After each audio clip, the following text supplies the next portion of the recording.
Dia tuh ngomong, oh kita sesama Kristen kita kan harus percaya sesama gitu ya. Aku nggak bakal nipu-nipu lah ke kamu atau gimana. Kamu kalau udah transfer deposit atau gimana, gue langsung kirimin kuncinya ke lu sekarang juga ke address lu. Kalau misalnya dia nggak berani pulang sendiri, aku kok antar lah atau kayak gimana. Atau nggak, terus kalau misalnya dia mau curhat atau apa, kok bukan berarti suka sama dia ya. Oke, ini juga pernah pas aku udah mulai part time job. Ini ada di Indo juga, ada di semua negara lah, bukan cuma di Australia. MLM, pernah dengar MLM nggak? Multi level marketing. Multi level marketing di Singapura ilegal. Di Australia juga harusnya ilegal.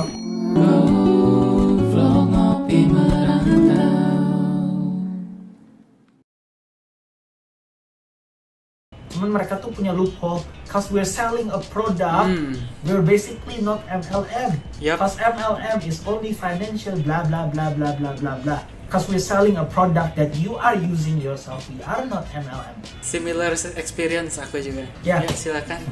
Itu aku tuh pernah tuh terjerumus MLM. Aku tuh dulu tipe anak yang ambis lah. Kayak aku mau ini, aku mau itu, cobain proyek ini, cobain proyek itu. Pas aku umur 16 aja aku coba tuh, enggak 16, pas aku umur 16 sama 17, aku kan dulu organisasi ya PPIA. Terus kayak, aku sekolah di Aram IT aja, aku pernah jadi eksekutifnya PPIA dikit. Kebayang nggak? PPIA itu Perhimpunan Pelajar Indonesia Australia.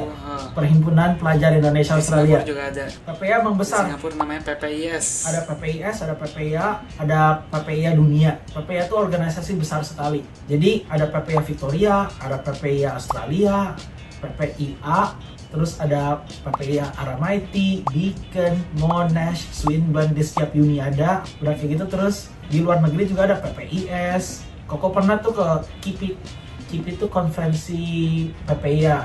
Apalah, nggak tahu singkatan dari apa. MLM itu kan. Lupa fokus. Oh ya, kembali ke laptop. Oke, kembali ke laptop dulu. Aku ikut organisasi, aku bikin aplikasi dan lain-lain. Ya, ngambil orang tuh dari beberapa PPIA lah. Kayak masukin dalam gitu. Ada anak IT, ada anak itu. Nah, dulu tuh aku pernah ada teman kenalin aku ke mentor, katanya mentor dia. Mentor-mentoran. Mentor bukan belum tentu jelek ya. Aku juga punya mentor di sini dari Singapura. Dan dia bukan MLM, dia cuma. Tapi itu udah red flag MLM kalau udah ngomong mentor-mentoran. Jadi aku tuh punya mentor. Mentornya ngajarin aku bisnis. Mau nggak aku kenalin ke mentor aku? Biar siapa tuh kayak gimana. Terus oh ya udah, aku oke aja gitu ya. Dikenalin lah, ada satu event harus pakaian rapi, harus pakai dasi, harus pakai boots, harus pakai jas. Sampai Koko beli jas tuh ke Peter Jackson dulu. Udah Koko beli jas, datang ke event. Cuman buat ikut rapat MLM. Iya, buat ikut rapat MLM. Terus begitu kesana Koko kenalan kan sama mentornya. Oh ini sekarang lagi ada presentasi, aku mentornya ini anak, bla bla bla bla bla bla. Kamu katanya interested bisnis juga ya? Iya interested bisnis, aku lagi pengen belajar juga. Oke. Terus dia jelasin lah, itu namanya, soalnya temen Koko ada yang sukses juga di sana, bukan berarti nggak bisa sukses. Soalnya dia ya cewek pertama, kedua ya dia punya audience gitu ya. Pokoknya yang biasa sukses di MLM tuh satu, biasanya cewek cantik lumayan, kedua cewek cantik punya audience. Mereka bisa ya lumayan sukses lah di MLM meskipun profitnya nggak segitu banyak lah ya. Dan even though mereka kayak gitu, how much money do they have to spend in at first gitu ya untuk mulai bisa profitable di MLM itu. Soalnya sentimennya itu udah jelek MLM. Nah pas Koko datang tuh presentasi, namanya Koko ngomong aja, itu tuh jual suplemen. Jadi pas Koko dijelasin, Koko udah mulai skeptik tuh. Koko tuh pernah tuh sering dengar MLM namanya Amway, pernah dulu tuh ada vacuum cleaner, Tupperware dulu tuh MLM. Terus apa sih dulu yang pernah ikut? AFC. Ya AFC itu juga MLM tuh. Pokoknya AFC Koko yakin nih 100% itu MLM. Jadi pas Koko datang ke sana, Koko tuh ditawarin sama bos Koko, sama bos lagi, sama mentor teman Koko. Oke, lu mau bisnis bareng sama gua nggak? Ya oke, bisnis bareng sama aku. Boleh. Jadi kita jualan apa? Terus dia ngomong, oh aku jualan suplemen. Terus Koko nyobain satu produknya yang namanya Rev3 Energy Drink Healthy. Enak lumayan. Cuma packagingnya jelek banget. Koko tuh ngasih sugesti ke dia gara-gara kok nggak tahu apa-apa. Ini packaging bisa diganti buat marketing.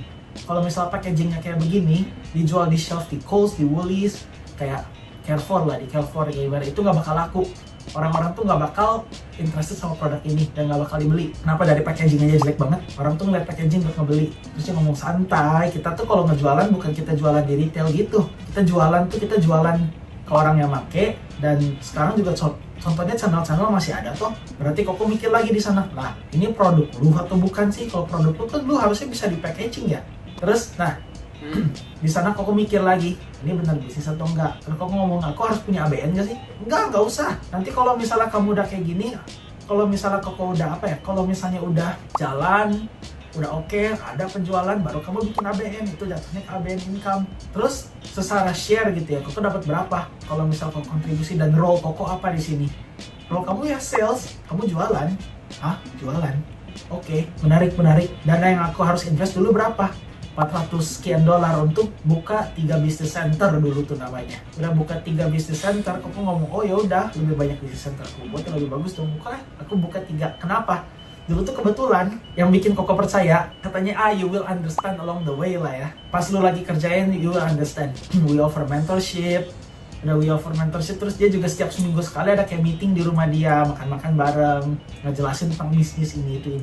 Nah, di sana kebetulan koko tuh ada teman sekosan koko dulu, sampai koko lihat lagi, wah, koko udah nge-spend 400 dolar, itu hampir setengah dari duit koko yang koko dapat biasanya per bulan. Terus udah hampir spend semua, kita harus ada yang namanya auto order. Jadi setiap bulan kita harus order lagi.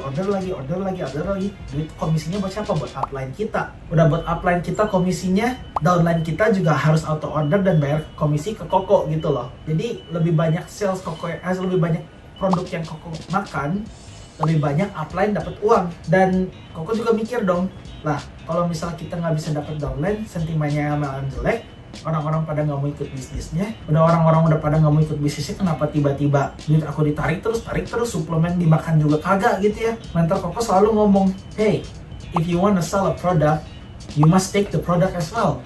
That's why you have to buy the product. Without buying the product, you cannot sell the product, right? So, kalau misalnya lu nggak beli produknya, lu nggak bisa jual produknya. Yakin lu bisa jualan lewat gambar? Dulu juga koko pernah tuh ngambil barang gratis di Facebook Marketplace buat ngebuktiin. Terus udah ngambil barang gratis di Facebook Marketplace, terus koko jualin lagi di Facebook Marketplace. Pernah itu koko juga lakuin. Ini kursi koko dapat gratis ini.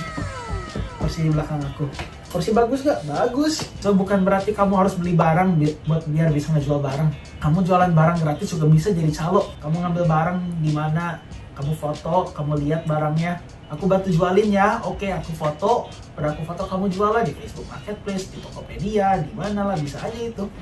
Gak tau kalau misal Tokopedia itu nggak pernah nyoba ya. Di sini aku nyobanya pakai Facebook Marketplace, pakai Gumtree. Suplemen di mana-mana, sampai koko bobo ke Indo tuh suplemen Yusana dulu. Downline cuma dikit, terus akhirnya koko sadar tuh, lah koko profit dari downline cuma segini, cuman capital yang koko expand buat ngejalanin ini bisnis dari dulu sampai sekarang tuh lebih banyak dibanding income yang koko dapat. Dan jeleknya kalau masuk ke MLM itu, kalau kamu nggak bisa dapat duit banyak, yang salah siapa? Yang salah kamu kurang kerja keras dibilangnya. Benar. Kamu kurang kerja keras lah ini, makanya mentorship lagi, bla bla bla bla bla.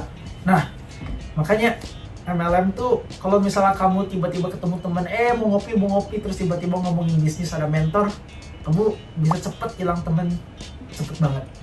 Kenapa? Soalnya ya kamu ada di MLM. Makanya yang koko sacrifice di MLM, 1, temen, 2, koneksi yang emang benar-benar bisa dipercayai lah.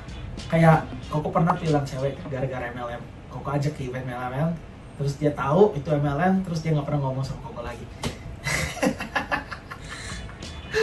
Di sana koko sadar hilang. Kamu mau bikin ceweknya downline kamu. Ya, koko nawarin opportunity itu sih, bukan cuman downline doang. Soalnya koko dulu genuinely think like emang itu lumayan bagus, padahal kagak gitu ya.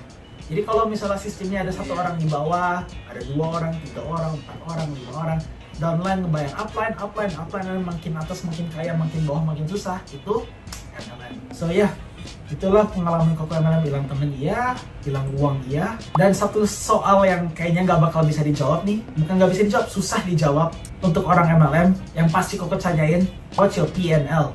Profit and Loss Analysis. Jadi kalau misalnya kamu nanya ini mentor, oke, kamu sekarang earning banyak money dari MLM ya, oke, valid, kamu apply, kamu di atas dan kamu udah jadi mentor, kamu gold director atau apapun itu. Kalau kamu bisa tolong ceritain nggak P&L lu apa dari awal sampai akhir? How much money did you spend on the business already to get it this far? And how much are you earning at the moment? Kalau misalnya dia nggak bisa nge-explain ya.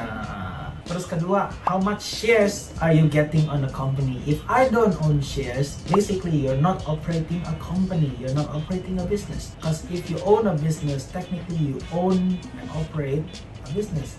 You could be an independent contractor, Kayak contoh Uber itu diituin sebagai sole trader. Sole trader itu tuh ya bisnis perorangan lah ya.